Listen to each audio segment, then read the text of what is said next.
And just, I just want to be, as we go to break, we talk about the unresolved issues and the unresolved resentments in our lives. And until we deal with those in an honest and humble way, those of us who are, anybody, you don't even have to be in recovery, you need to deal with those things. And it's suggested that we do. Nothing's going to change. Nothing changes if nothing changes. We got to go deep, and sometimes it's scary. As a friend of mine once said, he goes, you got to get in to get out. And sometimes going in, it's pretty scary going in to look at yourself. Anyway, we have a lot more to talk about, more people on the phones, and we're going to get back to those as well as Don's story. You're watching Living Clean on CTS.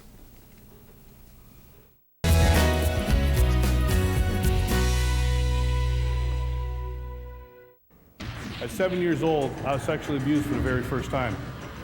I became aware it was very difficult for you to make fun of me while you're sitting flat on your back with a split lip or your nose bleeding. I became a bully. All of a sudden, I'd start drinking at 15 years old, in and out of town, and I'm going, boy, does this feel good. What an escape. What a lie. They told me, Glenn, if you don't stop drinking and drugging, you're gonna die. They were right. You gotta deal with the issue. Well, I don't fit in if I don't. My group, if I don't smoke up, if I don't smoke a cigarette, if I don't take that drink, I'm not going to fit in. Find new friends. Everybody in this room is a role model, whether you like it or not. It's your choice whether you're going to be a good one or not. Good people make good choices. People who are good and compassionate to other people. That's who I want to hang out with today. Choice is yours. Since 1967, Ray of Hope in Kitchener has been serving troubled youth. They provide food, clothing, and a safe place for young people to serve their sentence. Ray of Hope helps to facilitate long-term change. They help people exit poverty, leave a life of crime, and lead healthy, productive lives. Please help others in their fight against the odds and help build a safer community. For more information, visit rayofhope.net or call 1-866-665-8504. Ray of Hope is a member of the Canadian Council of Christian Charities. Our country, community, family, church, and business world are calling for more men of integrity. Promise Keepers is answering that call with their new program entitled WiseChoices.ca. Through WiseChoices.ca, you'll be introduced to New Man Magazine, a first-class men's magazine, and much, much more. Go online today to WiseChoices.ca and discover a new you. WiseChoices.ca. What are you waiting for? Welcome to Cycle City, your authorized Suzuki dealer for the Burlington area. Located at 2396 Queensway Drive, we have been family-owned for 27 years. Come join our family. If you are a first-time rider or an all-weather rider, Cycle City and Suzuki have the right bike for you. Perhaps your traditional GS500 or something in the legendary Intruder line is calling to you. Maybe you're feeling the current change in motorcycles with the introduction of the Bergman 400 and 650. Visit us online at cyclecity.on.ca or in person and test ride your favorite Suzuki motorcycle. Come ride the winds of change.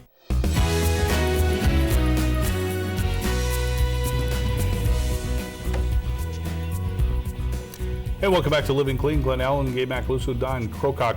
Don, in talking to Don Krokock about his story of recovering from alcohol and cocaine addiction.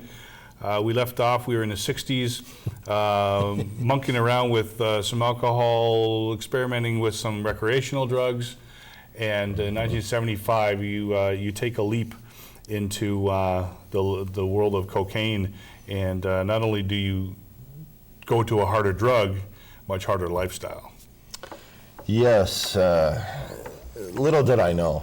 You know, in 1975, I remember the event. A friend that we hadn't seen. I was living with a bunch of guys, of course, kind of a hippie house type of thing. And a friend that we hadn't seen for some time came around, and he had this wonderful, as he put it, this wonderful drug from South America. And you know, I didn't know too much about it at the time. That's 30 years ago. Mm-hmm. And it was not, you know, receiving a whole lot of press or anything back then.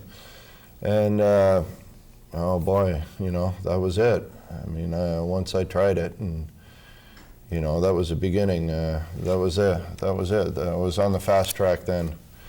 And from there on through the late 70s, it became more and more all-encompassing, that drive, the need to use. And again, whenever cocaine wasn't available, alcohol always was.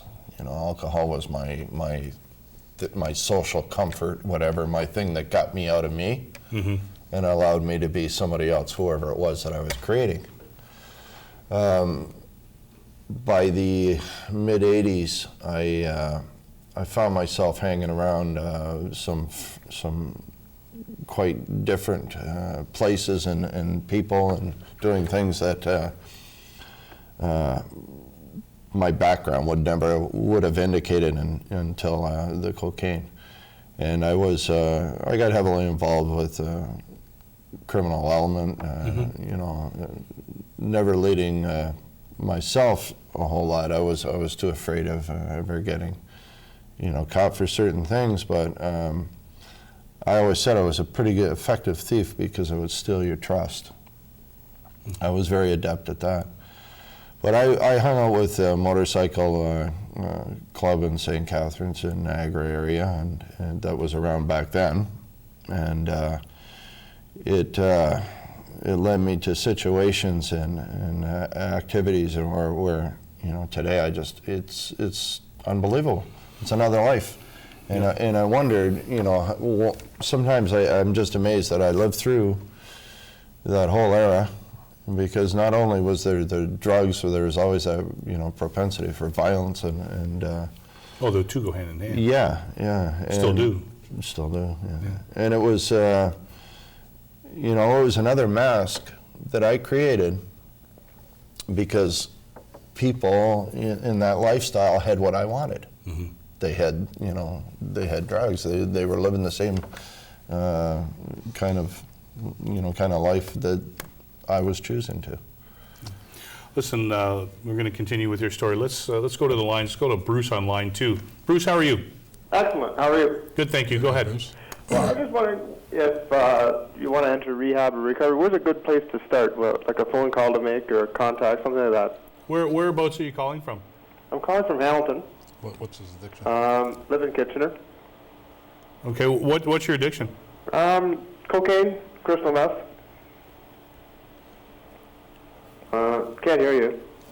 Go ahead. Don? Yeah, if you're in Kitchener, the first things, how are you doing right now? Okay, I'm a functioning, I guess I call it a functioning addict as far as, I have a job, but, the whole focus in life has gone to how do you get, the next drug, and I just, carry on. You're thinking 24/7. Yeah. Do you, in your workplace, do you have anybody that has been trained at all in employee assistance, in helping out people that present with different problems? No, I work for too small a little company to have any benefit like that. Okay. If you look in the phone book, you should be able to find a couple avenues that you can approach. One, you can get a phone number for an assessment referral service in your area. Are you thinking like a withdrawal management center, detox center? Yeah, an entry point into the addiction treatment system, whether it be a regional assessment referral service or withdrawal management center. And or if you need information, you can always call Addictions Ontario's in Kitchener. Yeah, you know what, we have the, Jeff, if we have that information on Addiction Ontario, thank you. There's the website, Bruce, addictionsontario.ca. If you want to go online there, you can get their contact information. Or call CAMH. Or call CAMH as well. But being in Kitchener, they're in Kitchener as well. So if not, if you can throw our email back up, Jeff, health@mountaineagle.ca.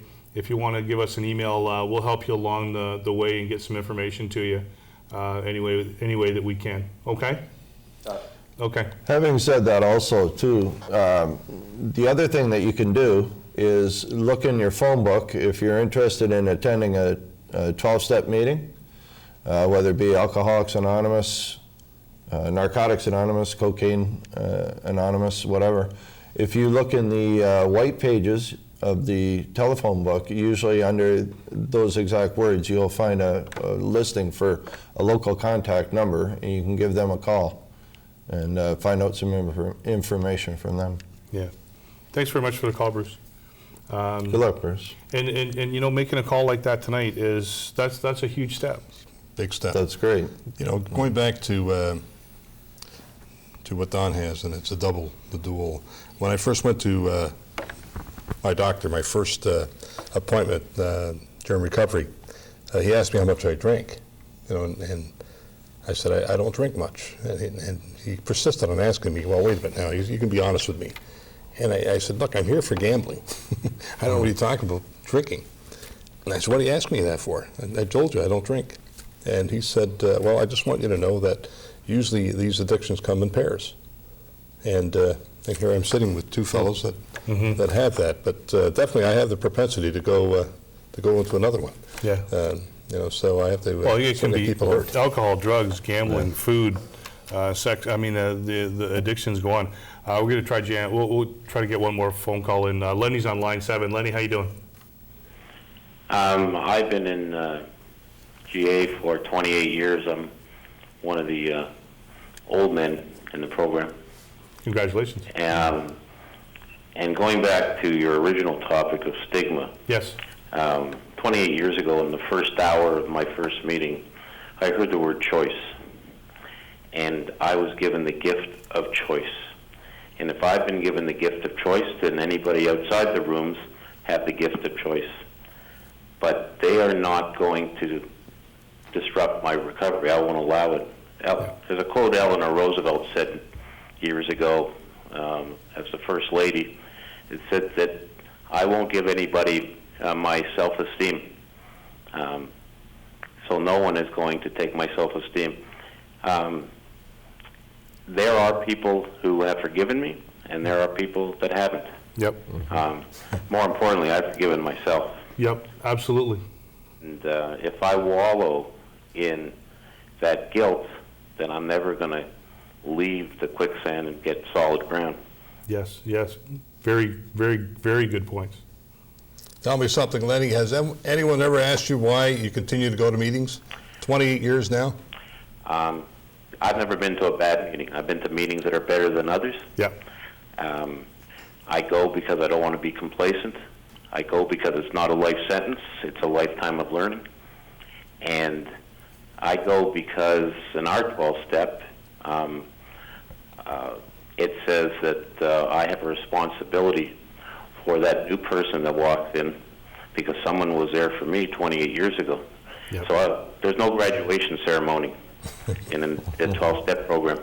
Lenny, would you agree? I always tell people when they ask me, you know, how come you have to go? I always tell them, I said, I don't have to go. I get to go. Yeah, It's a privilege. I want to go. Yeah. This is not just about addiction. This is about living. Yep. I've learned more things away from the 12-step. 12-step is my lifeline, but it has helped me in every aspect of my life. And I would suggest that rather than grade 8 geography, they teach the 12 steps. I think it'll be much more beneficial. Yeah, but you know what, Lenny, and thanks for the call because we have to move along. But I always say that the world would do well to come into recovery. You know, first and foremost, we find out there's a power out there greater than us. And number 2, we become rigorously honest and humble. Tell me where that wouldn't fit well in our world. You know what's And actually, let's go to our break, Okay, and we'll pick up your point when we come back. All right. Back with more Living Clean right after this.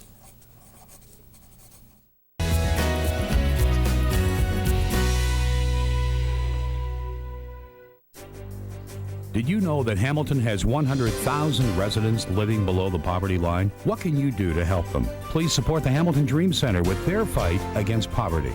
Tax receivable donations are always welcome, or you can help by volunteering your time. Get your family and friends involved by organizing a food or clothing drive. Help those less fortunate in our city. Call 905-527-8605 or visit thehamiltondreamcenter.com. Since 1967, Ray of Hope in Kitchener has been serving troubled youth. They provide food, clothing, and a safe place for young people to serve their sentence. Ray of Hope helps to facilitate long-term change. They help people exit poverty, leave a life of crime, and lead healthy, productive lives. Please help others in their fight against the odds and help build a safer community.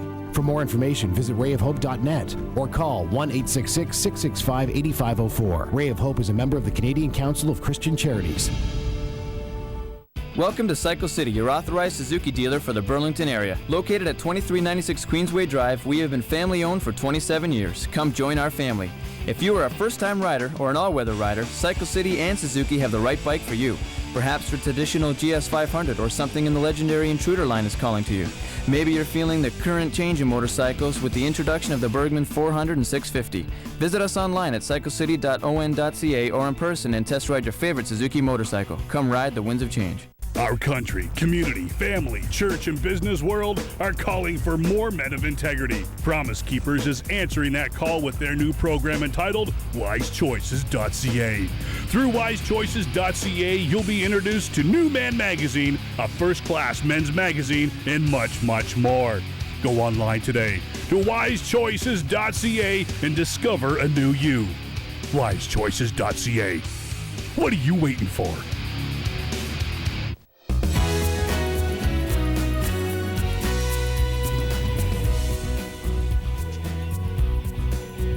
And welcome back to Living Clean. Today talking about the stigma of addiction. And Gabe, just before we went to break, you wanted to make a point Right. after Lenny had made so many good points. I remember my second meeting I attended, there was a fellow there that had 29 years plus, and after the break I kind of went to him and I said, 29 years, I mean, don't you get it? I mean, and he said to me, well, he says, Gabe, understand one thing. He said, the distance between your last bet and today increases substantially or relatively. But your next bet always stays constant. And that's why you got to keep coming to meetings and keep doing the kind of work you're doing. I had one guy say to me, it was my third day in detox, and I went to a meeting. The first 2 days, it kind of left me alone to zone back in, and took me to a meeting, and they were rhyming off different anniversaries, and again, it was 29 years. And I go, 29 years? I said, I only got 3 days. And the guy looked at me and he says, son, he says, you can't even have 29 years without 3 days. And I just went, man, that. At the time, I just went, I felt like Jim Ignatowski. I just kind of went, okay. But then I think back on that today, and it's like, wow. Listen, the stigma, one of the things that you wanted to talk about is not so much of the recovery, but the barrier for somebody to reach out for help. Right, exactly. And I want to make sure that we're clear on this. The stigma of addiction, the stigma that I'm talking about, I wear the shirt.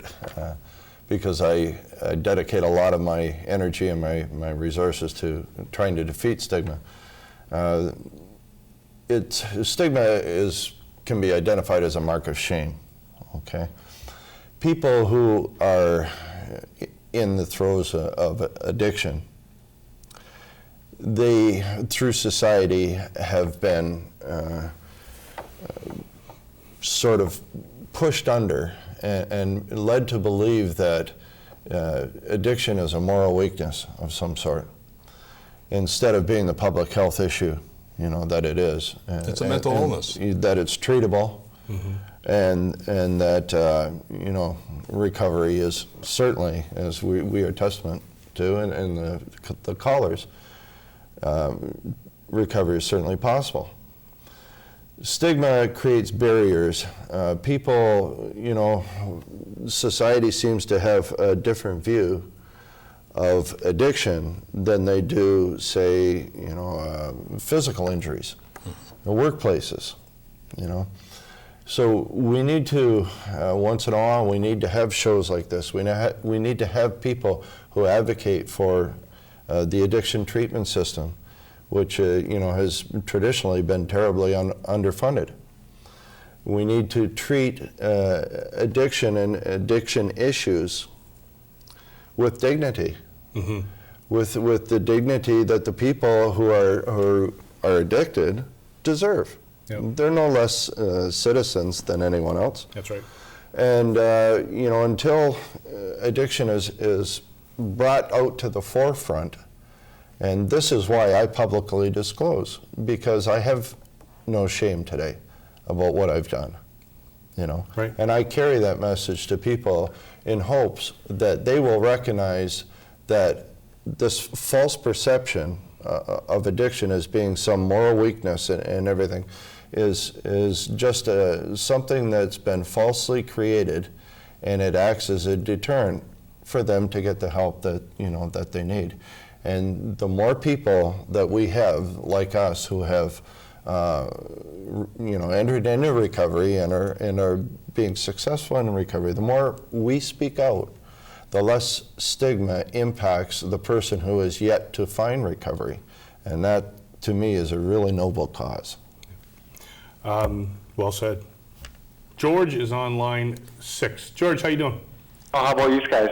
Good. Very Go good, ahead. George. Yeah, I think that Don and Gabe are just great guests. I think Living Clean is fantastic. Thanks for having me on. I got a couple quick points.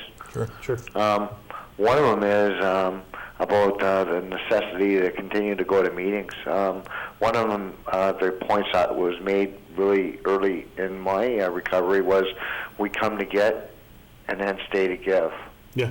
Because if we just get and leave, then who's there for the newcomer. Secondly, it's really ironic that I'm flipping through the channels and I come up with you guys. I just get what I need.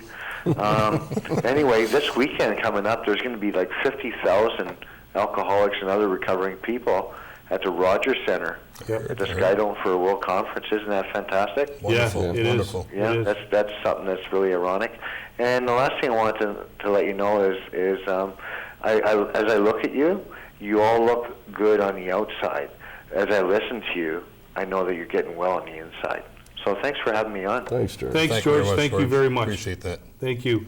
And guys, we have to take our final time out, and when we come back, we will wrap up with our final phone calls and with our guest, Don Krokoc. Back with more Living Clean right after this.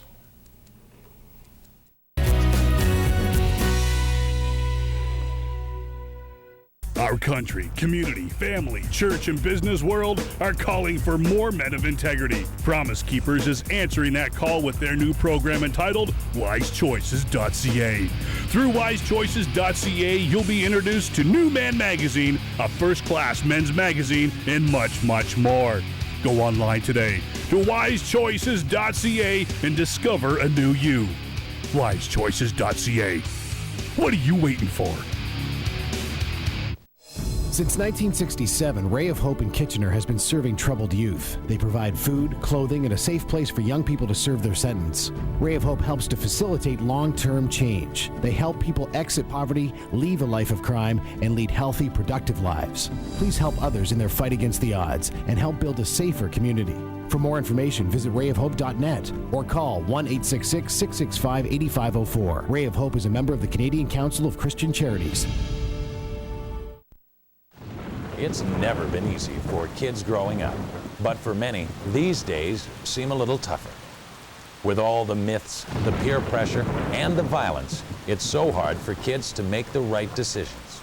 Glen Allen is giving kids a chance. Through speaking to schools and youth groups, Glen Allen delivers a heartfelt and meaningful message about life and making the right decisions. Help Glen give kids a chance. Welcome to Cycle City, your authorized Suzuki dealer for the Burlington area. Located at 2396 Queensway Drive, we have been family-owned for 27 years. Come join our family. If you are a first-time rider or an all-weather rider, Cycle City and Suzuki have the right bike for you. Perhaps your traditional GS 500 or something in the legendary Intruder line is calling to you. Maybe you're feeling the current change in motorcycles with the introduction of the Bergman 400 and 650. Visit us online at cyclecity.on.ca or in person and test ride your favorite Suzuki motorcycle. Come ride the winds of change.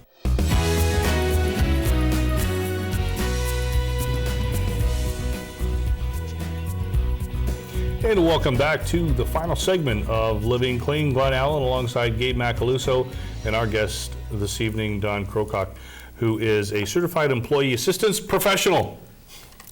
Wow. There's a tag. Before That's what I do. It's not who I am. That's right. We're going to go back to the phones, and then I want to find out more about hopenetworks.org, and we'll get that website up as well. But Jim is on line 5. Jim, how you doing? Hello? Hello. Hi, Jim. Hi. Go ahead. I was addicted to pornography. Yes. Yeah, and do you want to know how I got free from it? How's that? I got down on my knees and I said, God, I made a mess of my life. If you can do something with it, please take it. Yep. That's it.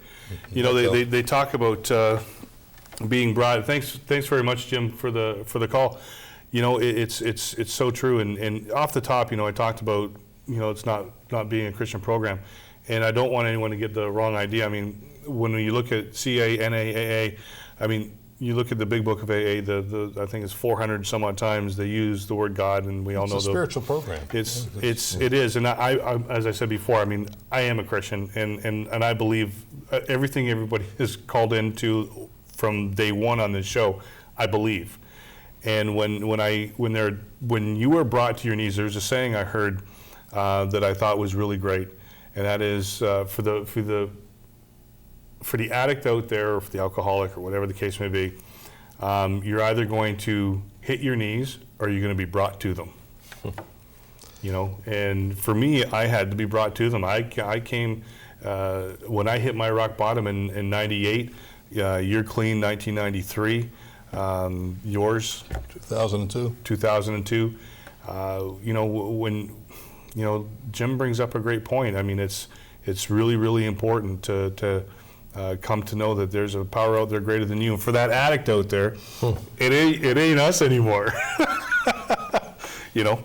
But, you know, what's bothersome is the CRTC, in this case here, are huge enablers.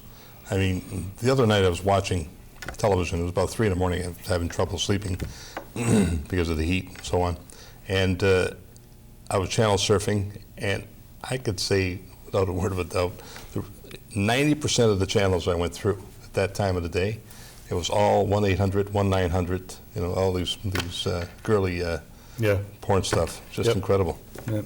So it's everywhere. We talk about the stigma. I do want to make mention too, you talk about the importance, how much, about 3 minutes? Peer assistance in the workplace. Yeah, exactly. And that was why I asked one of the questions earlier, the previous caller, if there was anybody in the workplace that he could turn to. And one of the things that has been really a powerful experience for me, I believe in service. I got clean and I stay clean through service. Yep. You know, when I had 90 days, somebody gave me a pile of meeting lists, a dear friend of mine from the Falls, and he said, here, you know, get going, deliver these to these locations, you know, and that taught me something about service. And today I serve in the addictions, you know, in different areas, and not in 12-step, but I serve in organizations that I think are really important. So it's something that I believe in, and I've done it all along in my workplace. And you know, there's an emphasis in Ontario, and I think pretty well throughout the country, on providing some sort of employee assistance program for industries, and not just industries, but all sorts of workplaces. And that's great. It's really great that they provide a counseling service. What I think is lacking, and what I would like to see more of, and I hope it will be promoted more, is the highly trained peer referral person inside the workplace as a co-worker, somebody that you can develop a relationship with and have some basis of trust, so that, you know,